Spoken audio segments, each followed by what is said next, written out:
2025-26ನೇ ಸಾಲಿನ ಎಸ್ಎಸ್ಎಲ್ಸಿ ಪರೀಕ್ಷೆ ಫಲಿತಾಂಶ ಪ್ರಕಟವಾಗಿದ್ದು, 96.70% ಫಲಿತಾಂಶದೊಂದಿಗೆ ಕೊಡಗು ಜಿಲ್ಲೆ 8ನೇ ಸ್ಥಾನದಲ್ಲಿದೆ.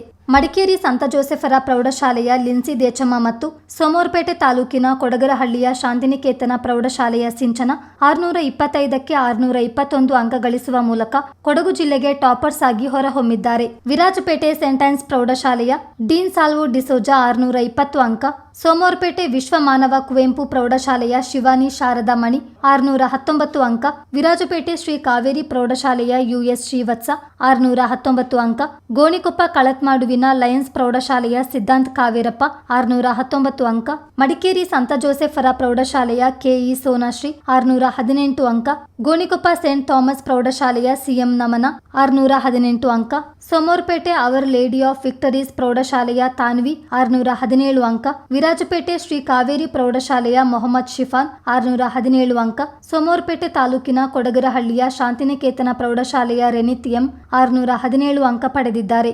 ಮಡಿಕೇರಿ ತಾಲೂಕಿನಲ್ಲಿ 1549 ವಿದ್ಯಾರ್ಥಿಗಳು ಪರೀಕ್ಷೆ ಬರೆದಿದ್ದು, 1477 ವಿದ್ಯಾರ್ಥಿಗಳು ಉತ್ತೀರ್ಣರಾಗಿದ್ದಾರೆ. ಸೋಮವಾರಪೇಟೆ ತಾಲೂಕಿನಲ್ಲಿ ಪರೀಕ್ಷೆ ಬರೆದಿದ್ದ 2479 ವಿದ್ಯಾರ್ಥಿಗಳ ಪೈಕಿ 2417 ವಿದ್ಯಾರ್ಥಿಗಳು ಪಾಸ್ ಆಗಿದ್ದಾರೆ. ವಿರಾಜಪೇಟೆ ತಾಲೂಕಿನಲ್ಲಿ 1920 ವಿದ್ಯಾರ್ಥಿಗಳು ಪರೀಕ್ಷೆ ಎದುರಿಸಿದ್ದು, 1848 ವಿದ್ಯಾರ್ಥಿಗಳು ತೇರ್ಗಡೆಯಾಗಿದ್ದಾರೆ.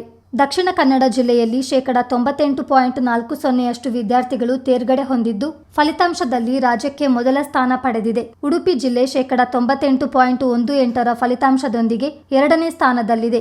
ಉತ್ತರ ಕನ್ನಡ 3ನೇ ಸ್ಥಾನ, ಹಾಸನ 4ನೇ ಸ್ಥಾನ ಗಳಿಸಿವೆ. ಕಲಬುರಗಿ 85.06% ಫಲಿತಾಂಶದೊಂದಿಗೆ ಕೊನೆ ಸ್ಥಾನದಲ್ಲಿದೆ. ಚಿತ್ತಾರ ನ್ಯೂಸ್, ಮಡಿಕೇರಿ.